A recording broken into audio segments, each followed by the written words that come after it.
Welcome to Tales from the Waystone, a King Killer Chronicle reread podcast. We are your hosts, Will and Phoenix.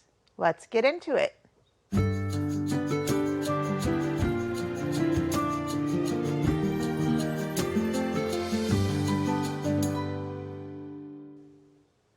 Welcome to Tales from the Waystone, Season 2, Episode 10, Little Fish Bite If You've Got Good Bait, where we will be looking at chapters 18 and 19 of The Wise Man's Fear through the lens of fishing for information.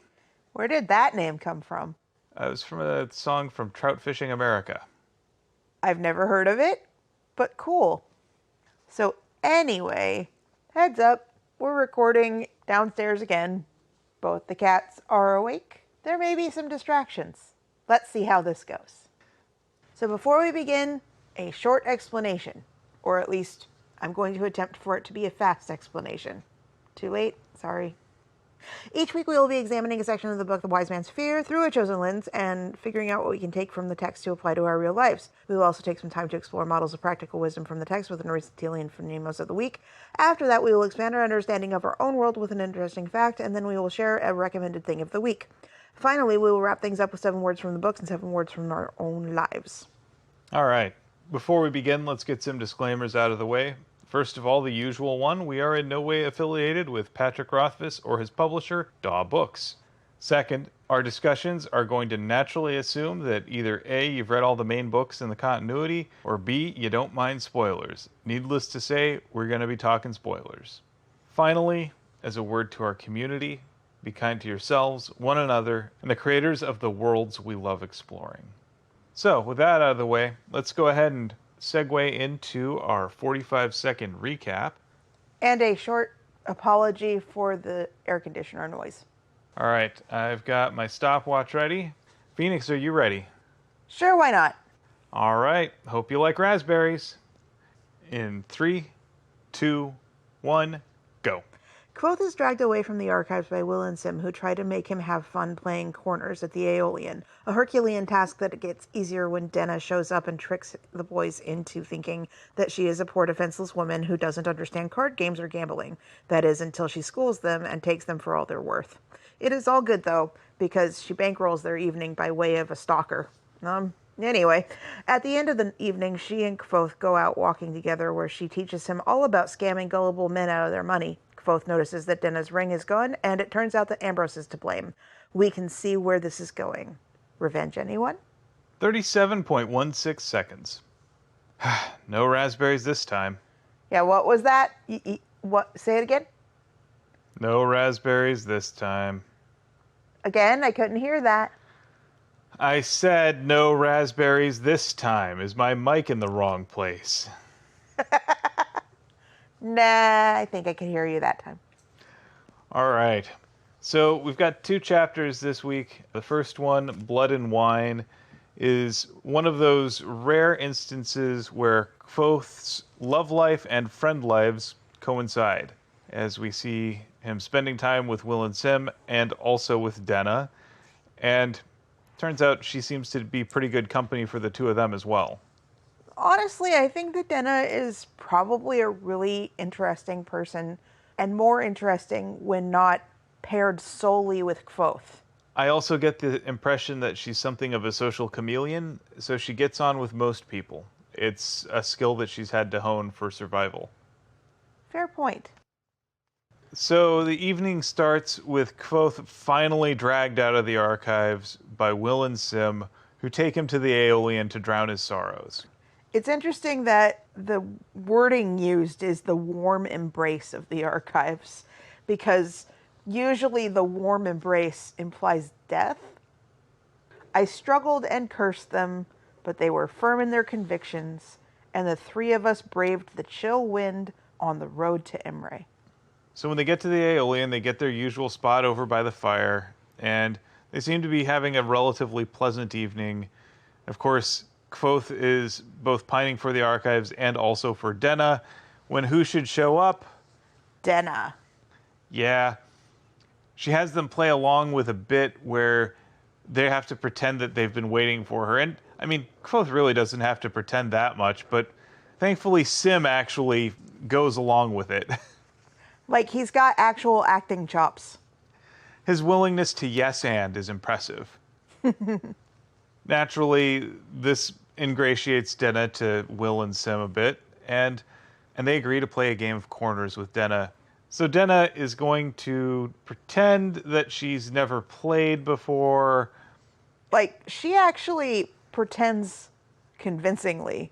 She pretends to be this, oh, but I've never played this game. How is it played? Is it easy? What's gambling like? Is this too much? Yeah, it's pretty transparent. To us, but not to the boys. True. I mean, these are people who've basically only played the same people ever. It's Will and Sim and Manette and Kvothe. So they all know each other's tells, they all know each other's style. But they've never actually had to deal with people outside of their group, their clique. Or bluffing. Yeah, they've never really been taken for a ride. We do have a cat that is trying to distract us. Apologies if we start becoming more and more scattered. Hey, kitten. Please don't chew on anything on the couch. So then, after the opening thrashing at corners, Dennis starts making some inquiries about the nature of magic and sympathy. Specifically, storybook magic, it sounds like. Also, though, it sounds a little bit like she's, one, trying to be an audience surrogate of, oh yeah, can you please re-explain the magic system in this book? And two, if you read a little bit further into it, it's a little bit like she's trying to figure out if a companion of hers has tried to pull the wool over her eyes. Or possibly a patron. I was thinking Ambrose. I was thinking both of them. Master Ash as well. Maybe. All that being said, I would assume that Master Ash, Cinder, because let's face it, is probably going to be more successful at the storybook magic. And Ambrose is just going to be Bullshirting her. That said, Kvothe is able to demonstrate pretty easily just how dangerous sympathy could be. While Ambrose may lack the raw skill and talent of someone like Kvothe, his complete and utter lack of scruples mean that he will do whatever he can and whatever he wants, and even just that middling level of talent is terrifying when combined with his lack of remorse. He doesn't care about things like the Iron Law. He knows he can buy off whatever threats might happen from the magistrates or the masters. He has no consequences that people can really inflict on him. True. Now we also get a little bit of Denna saying, but that's all kind of like conservation of mass and physics and whatnot. I've heard about real magic.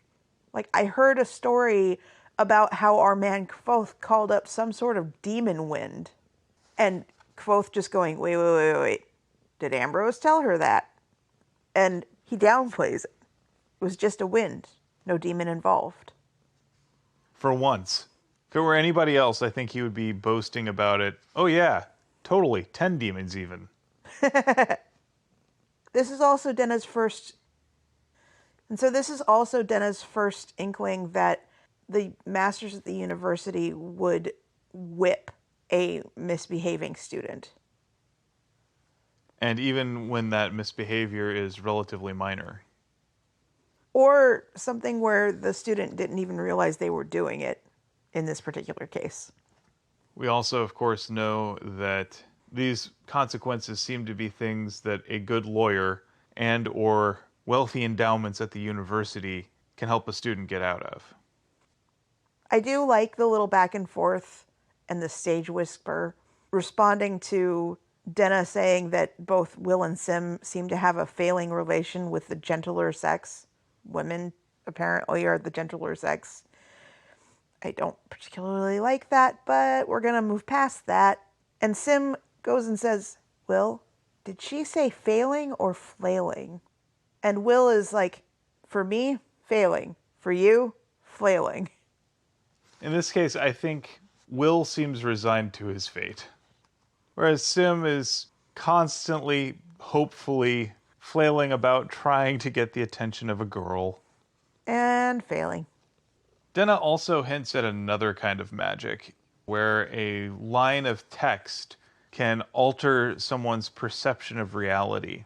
And I couldn't help but think, you know what that is? That's just rhetoric. There's nothing magic about it. Like, you read a line of text, even if it's in bad faith, even if you reject it, its tenets, its principles, everything about it, it still has a way of worming itself into your brain and framing how you look at reality. Reminds me a little bit of Inside Out, and one of the jokes that is definitely meant for the adults in the room, where Bing Bong knocks over a box that is opinions and a box that is facts and get them all jumbled up, and then just starts like putting them back willy-nilly and saying that they're interchangeable. In this case, you can see that sort of thing anytime someone does that BS. I'm just asking the questions. Because all that does is it just puts that into the realm of possibility, into the things that you have to consider. Even if you're like, this is not actually the case, this is not the thing, you are still thinking about it in those terms. Consider UFOs, right? As soon as people started asking, are they alien spacecraft, they became defined as either alien spacecraft or not alien spacecraft. Even if you are a skeptic, you have to prove they are not alien spacecraft. You have to think in terms of they are not alien spacecraft. You're not actually able to define them for anything that they might actually be. They're just unidentified. Right. If you've identified them as alien spacecraft, they cease to be UFOs. Because now they are identified flying objects. Exactly. So when Denna brings up the idea of magic that is kind of just writing things down, Kvothe mentions that there's sigildry, and Denna is like, but that's not what I mean. What if someone told you they knew a type of magic that did more than that? A magic where you sort of wrote things down and whatever you wrote became true. I like your explanation of that being rhetoric, as in conspiracy theory. I don't think that that's exactly what is meant. I almost think that maybe because she is working with a member of the Chandrian who probably knows what is currently thought of as storybook magic, yada, yada, yada, that maybe they do know a way to make a binding of sorts by writing something down. Or it's possible that, again, Ambrose is just lying to her. But I like the, if someone saw the writing, even if they couldn't read it, it would become true for them. So almost like a way to trap someone into a reality that isn't there.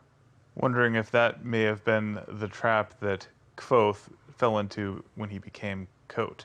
We have this assumption oftentimes that Kote is an identity that Kvothe willingly assumed. What if it was something that was done to him? I have been wondering about that as well, yes. What I also wonder about is, could this also be connected to how Denna ties those Yillish knots in her hair? We know that she tied the word beautiful into her hair. And we also know that Bast kind of disputes the characterization of beautiful. However, I'm going to point out something. Whether it was on purpose or not, you skipped over something that is pretty funny, especially listening to the audiobook, which is Sim vigorously rubbing his thigh under the table. And anyone with a mind's eye can see what Denna saw and knows that Sim really isn't doing that, but can see why Denna teased him for it. Don't touch the bottom of the table. Ew. That's enough of that one. Okay, bye. Moving on. After receiving this explanation of magic, and having a good chuckle at Sim's expense, Denna makes good on her promise and grants the boys access to a fine bottle of Scutton from the cellars of the Aeolian. Turns out she's on good terms with the barkeep. Well, we already kind of knew that. However, this is our second mention of gay people within the story, and this one is a fair bit more flattering while still being kind of not. Except actually, no, I think that they're bi. Yeah. I don't think that they're gay. I think that they're bi. Because there is a not implication but not explicit explanation that Diok would gladly have sexual relations with both women and men, and that he and Stanchion are a couple. And not just a business couple. Right. Granted, Diok and Stanchion are characters that we like a bit better. We know them. Kvothe has a positive opinion of them in general. That's true, but I mean, the first explanation of any gay character at all was in that gay panic type of a way, and it's nothing against the couple. It had everything against Kvothe, because he got hit on by a guy and immediately was like, no, no, no, no, no, no, no, no, I don't do that. Which is such an overreaction, and I didn't like it. And that was the one and only mention of gay people in that book.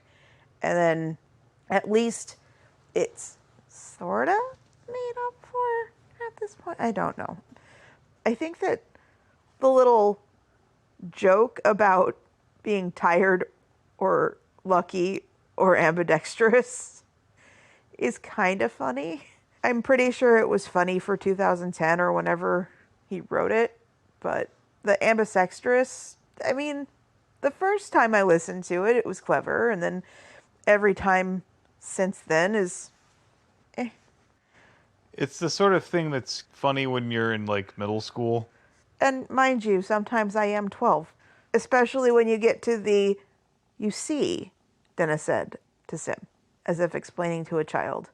It's all just energy, and we can direct it in different ways. It's like when you do this. And she began to vigorously rub her hands up and down her thighs, mimicking his earlier motion. It's all just energy. And that's why I think that that is the funniest little bit. Because I am 12 in some ways. I like sexual innuendo, especially when it's clever.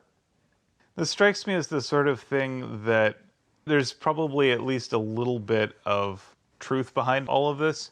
Like, this is the sort of thing I can see a particularly naive undergrad using to describe friction without realizing what their action actually looked like.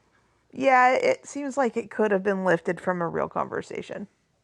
Granted, it seems like every time I wind up playing D&D with some particular friends, I almost always gravitate towards the conversations that are going to just be us laughing at all sorts of innuendo and taken out of context, potentially dirty-ish things. Like my thorn whip with our last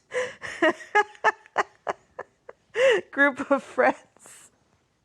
And for those of you who can't see, because this is a podcast and not a video, Will just winced in the funniest, like, I can't believe you actually brought that up. No comment. Oh, we were all in stitches, though. It was good fun. Moving on to Chapter 18, Gentlemen and Thieves. Kvothe and Denna take off from the Aeolian and go for a bit of a stroll here.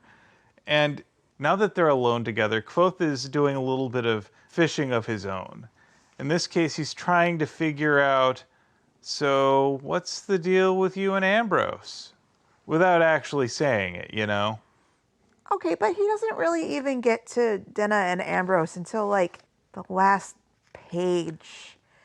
He doesn't get to that, but he's angling for it. However, this interaction proves that Denna in no way knew that Ambrose was Kvothe's antagonist. Yeah. It doesn't even occur to her that they go in the same circles, even as they are both at the same school. She doesn't even know if they know each other. Because Ambrose is quite a bit older and Richer. yep. And carries himself with a certain demeanor that she doesn't associate with Kvothe. So there's a little bit of a reminder of, oh, hey, yeah, somebody showed up at the fishery for Kvothe. And there's a little bit of wordplay. Person that showed up said that I'd sold her a charm. And then Denna saying, I did come to look for you a while back, but I never mentioned your abundant charm. They're both charismatic folk. They make their way by their wits and by their ability to get people to play along. You can definitely see the kinship there. And then we've got a little bit of Ambrose taking up space in Quoth's head, rent free, as he just imagines Denna charming the pants off of Ambrose. Ew. Ugh. That's an image that I didn't need to see. So Kvothe starts his inquiry by asking, so whatever happened to Kellen? Turns out Kellen didn't like her spending so much time with Jeffrey, and Jeffrey, turns out, was his own bag of stupid. Bag of gullible. Yeah. Kvothe has a whole bunch of preconceptions about poets, and Jeffrey does nothing to dispel these notions. True. Essentially, he was taken for a ride and parted with his purse by someone that Denna, who also rooks people and takes advantage of their purses, describes as a Bench. You get the sense that Denna feels at least a little protective of Jeffrey, like he's kind of a puppy in her eyes. also a little bit of pride at her craft, which is essentially parting people from their purses. And we get a description of this rook, which is probably something that she has done 1,000 times over. And on top of that, we get a description of how someone who is a con artist, for lack of a better word, knows which pawn shops are safe to perform a con at. Thieves can't. So a cant is a secret language. You have thieves' cants, con artists' cants, all of these cants. They're basically secret visual languages that look like small random marks to the uninitiated, but carry a very specific meaning for particular trades. So, for instance, the con artists have a cant that basically indicates this pawn shop has a broker who's willing to play along. The thieves have cants that indicate whether this pawnbroker is a good fence or not. Kvothe comes to this more from the thieves' side than the con artist side. Though he also admits that he can't read it. Yes. Yeah, so Dennis clearly performed this con quite a few times. This reminds me a lot of in American Gods, Mr. Wednesday explaining the Stradivarius con to Shadow that relies on passing off an obviously fake thing as something valuable and rare, and then getting their mark to go and pay top dollar for this, and then offer to split it halfway with the pawnbroker. And then, of course, by the time all's said and done, they're long gone by the time their mark can discover what they actually got.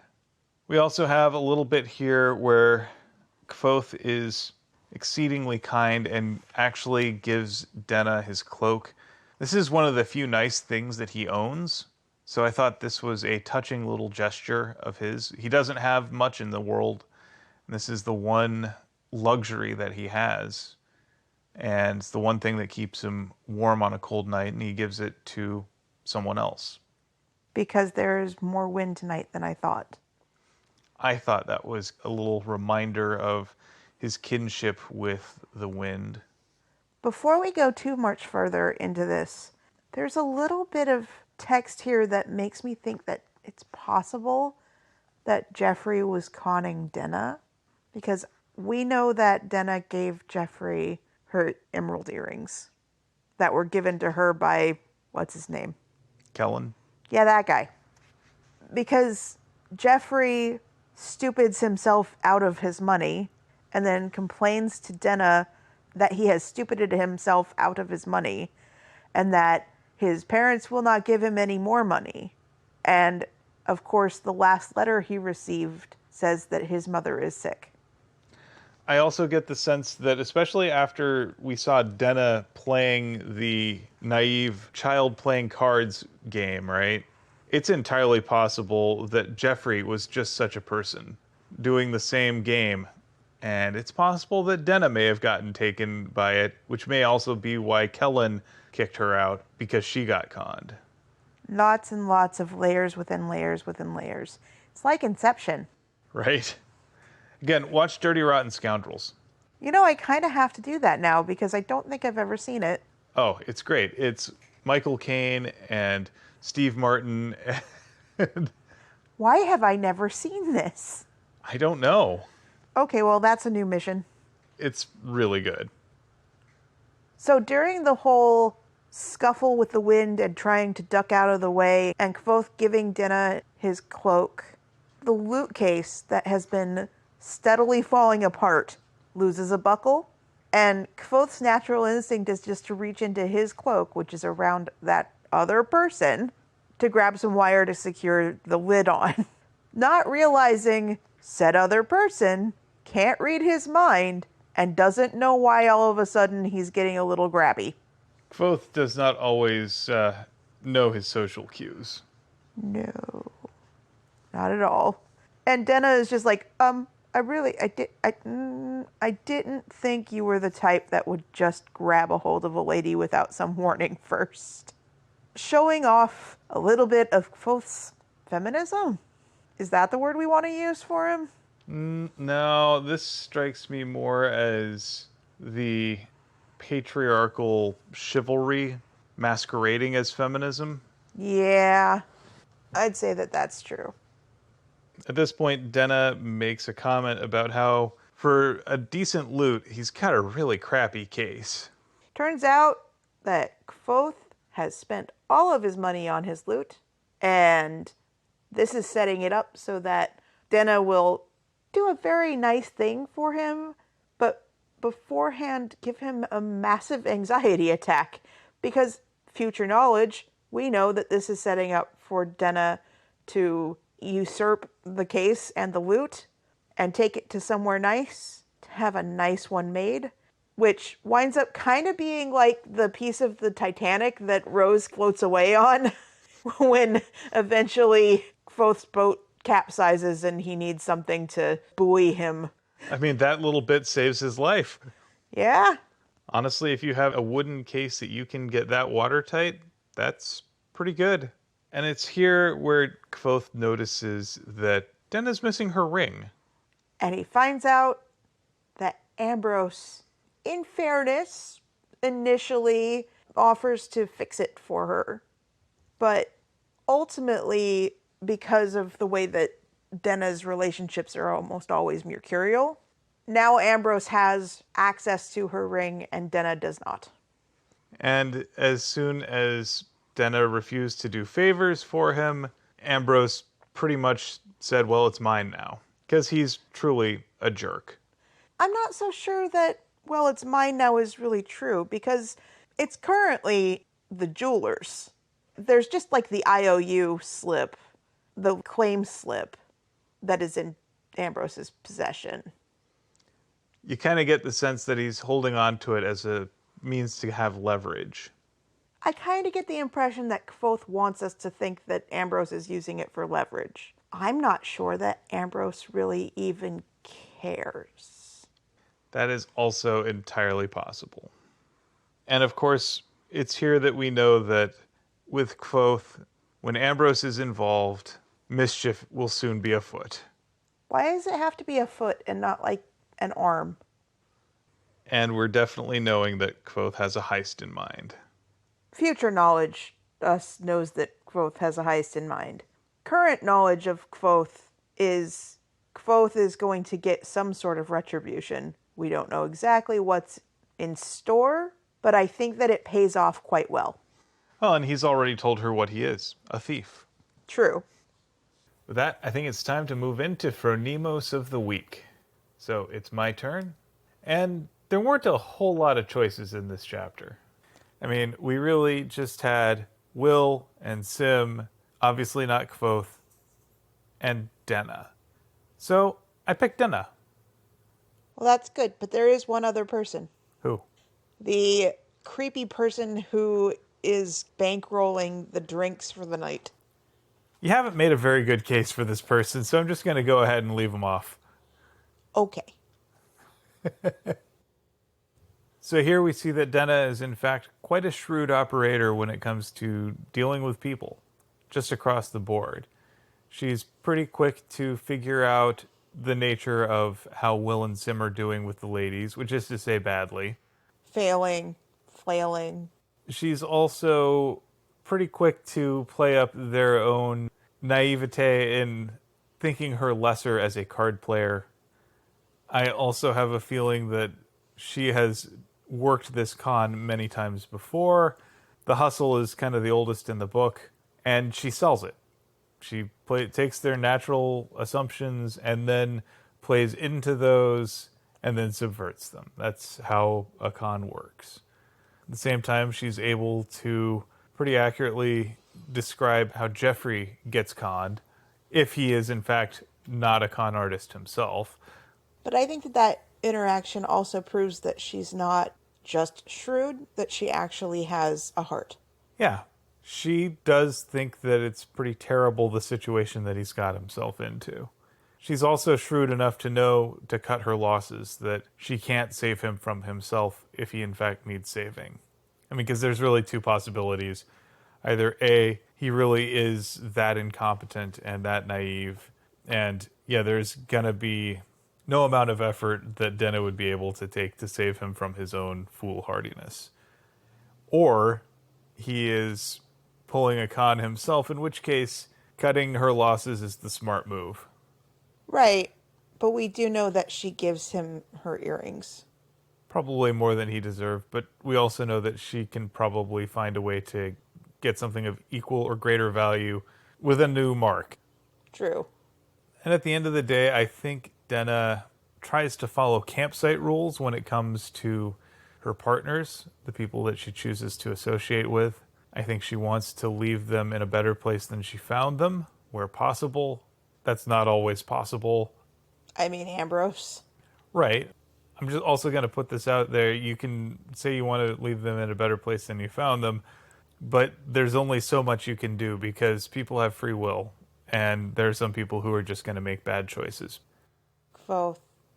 Yeah. Well, and then you also have people like Ambrose who are not going to become better people overnight. Or possibly ever. Yeah. They aren't going to do that unless they want to, and you can't make them want to. I think also she's able to ask questions in ways that are effective at getting answers. You look at how she pumps Will and Sim and Kvothe for information about the Arcanum and magic use. She plays to their egos.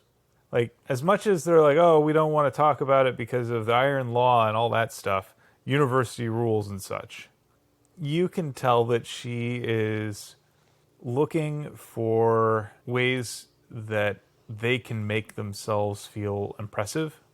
So she plays up some of their insecurities. She understands how they work. She understands what makes them tick and plays them like a fiddle. You can say that it's manipulative, but it's only manipulative to a point because they want to tell her this. She's just giving them a permission structure. So, just some thoughts there on R for Nemos. With that, why don't we move on to our interesting fact of the week?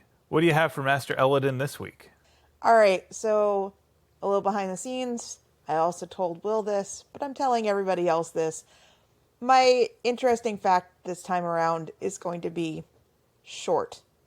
Not because it's not interesting and not because I don't know more information, but really the interesting bit is short. Initially, I was thinking about telling everybody about these scientific studies that proved that taking a break wound up allowing people to be more productive over a long term, or even like the short term of like an hour if you take a break in the middle. It's pretty intuitive. Not enough of us do it. I had a reason for saying it. It's because Page of the Wind, which is also a wonderful podcast about the King Killer Chronicle, is taking a short break because they have been producing, like, I don't know how often they actually record, but they have been producing podcasts that take the books a page at a time for like ever. So they are taking a much needed break. And so I was thinking, okay, correlation, but I didn't really particularly want to go into all of the studies and whatnot. So instead, what you get is that wombats are the only animal species that we know of that poop cubes. Well, I mean, that gives a new meaning to the expression Shirting bricks. Like, perfect cubes?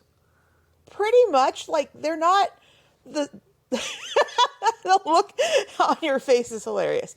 Okay, so it's not like they have razor sharp edges or look like they've been like made by a 3D printer or whatnot, but they are cube shaped poops. Like regular cubes. Like cubes. Like, equal on all sides. Maybe more like rectangular, maybe a little, but they are flat on the sides and on the ends. Now, that is one weird adaptation. And wild ones have more cubic shaped poop than ones in than ones that you would find in like a zoo or whatnot. It probably does have something to do with the amount of water that they have access to, but they still poop cubes. Can't wait for those to be used to build walls. I mean, they do use them to mark their territory, but like other animals do this too. But the cubes don't roll because they're cubes. Look on your face. I mean, only in Australia, I guess. Part of it is because, so the shape of their bowels and also which parts of their bowels perform more like strong contractions wind up kind of looking like a way that would produce cubic shaped poop. Weird. Okay, yeah, that's cool. Well, consider me interested. Yay! I guess with that, we're going to go with the recommended thing of the week. Yep, it's my turn. So I thought I would recommend one of our favorite YouTube channels and just general creators, and that is the fine folks over at NerdForge. So NerdForge are two people, Martina and Hansi, who live in Norway. Martina is a painter and all-around artist. She does things with 3D art, 2D art, Between sculpting, model making, leatherwork, sewing. both of them kind of have dabbled in metal casting and all sorts of other things.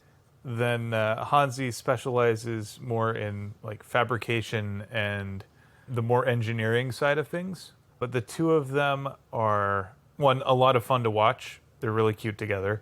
And I love love, so obviously that's cool. And they're also just really creative in the projects that they undertake. For instance, a camper van, and then they painted a Bob Ross tutorial on the side. It's so, so pretty. Like, they totally gutted it and redid the entire inside and have videos on it, which is really, really neat.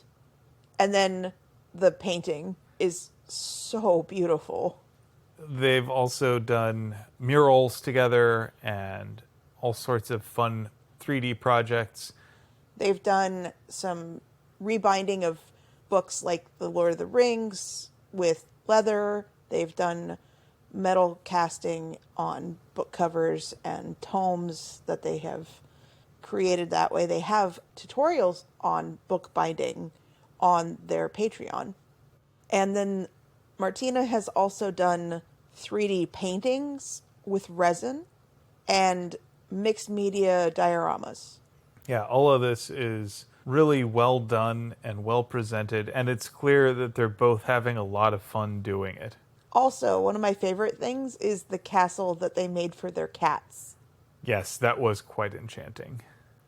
We make no secret of the fact that we love our podcasts, and to see fellow creators who love their cats as much as we love ours is always something that brings joy to our hearts.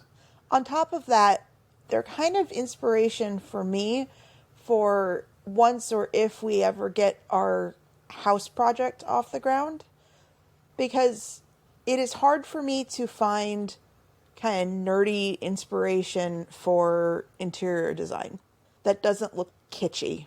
But Martina's murals are gorgeous, and they give me inspiration and hope that I could create something lovely and to our tastes without taking a huge risk of just screwing it all up. And I think the big thing to take away from it is there's no way to avoid making mistakes, but the best thing you can do is to actually take the risk and move forward and put yourself in a position to make those mistakes.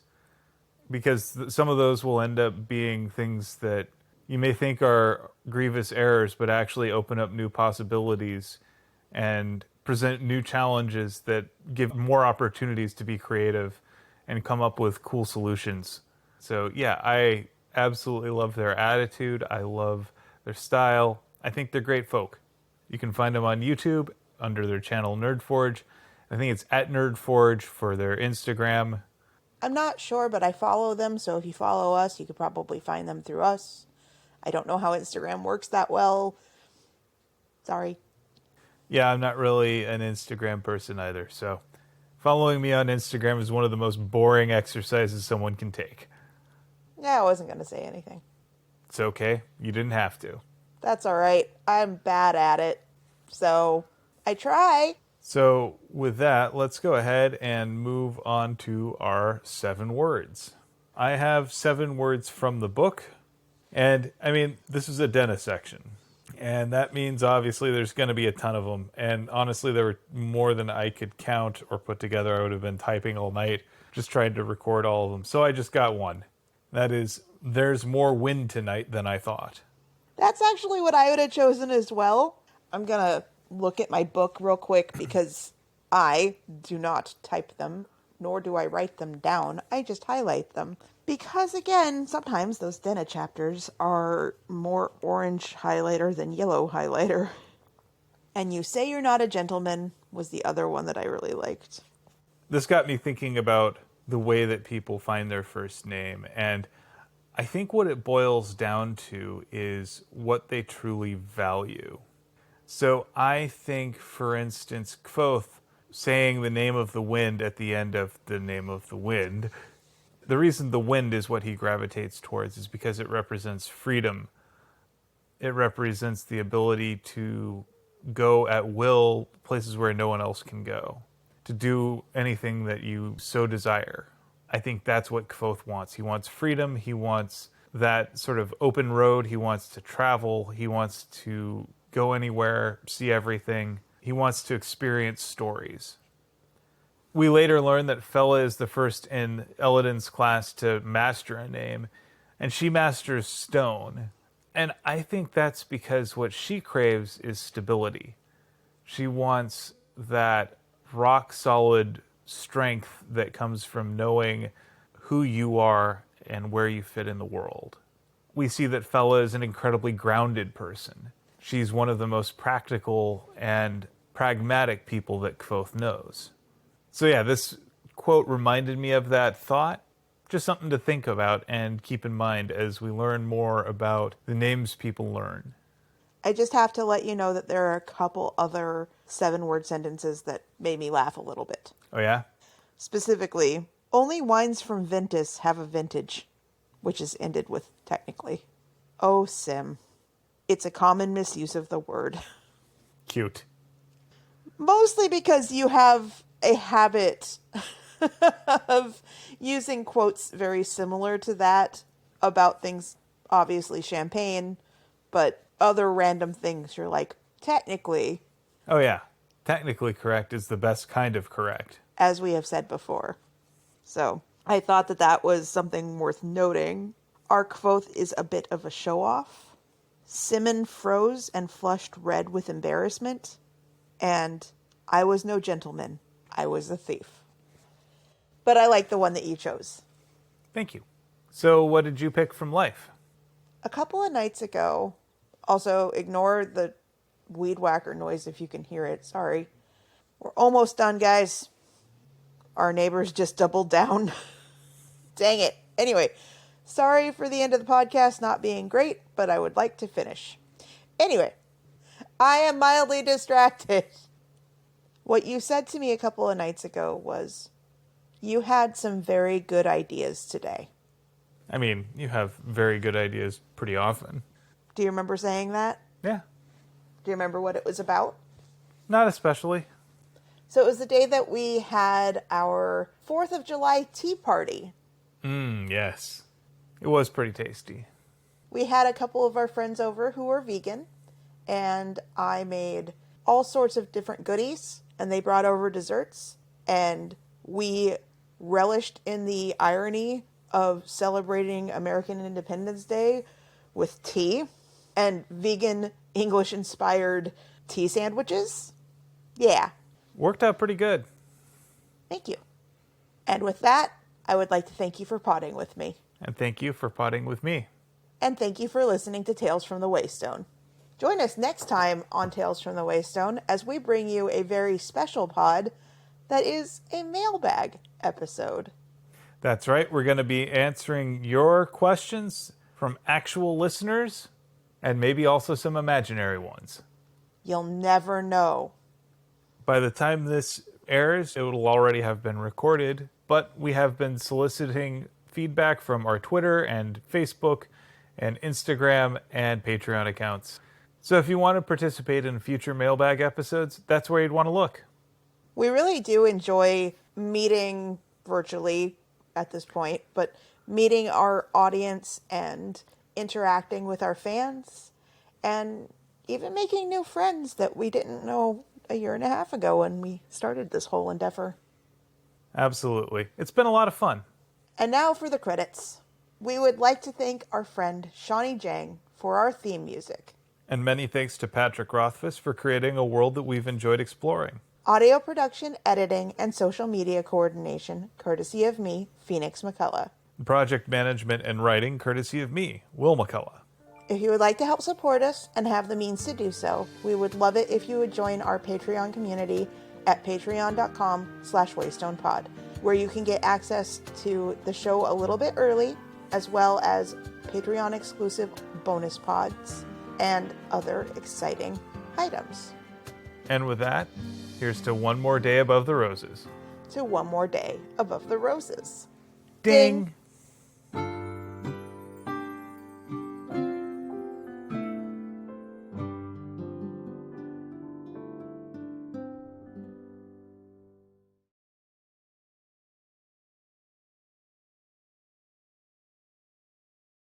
Great gerb. Yay! I want to see if I can get Boo Boo to purr into the mic.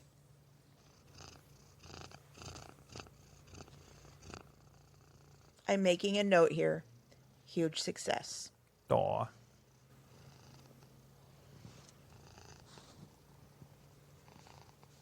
She's probably just hungry. Yep.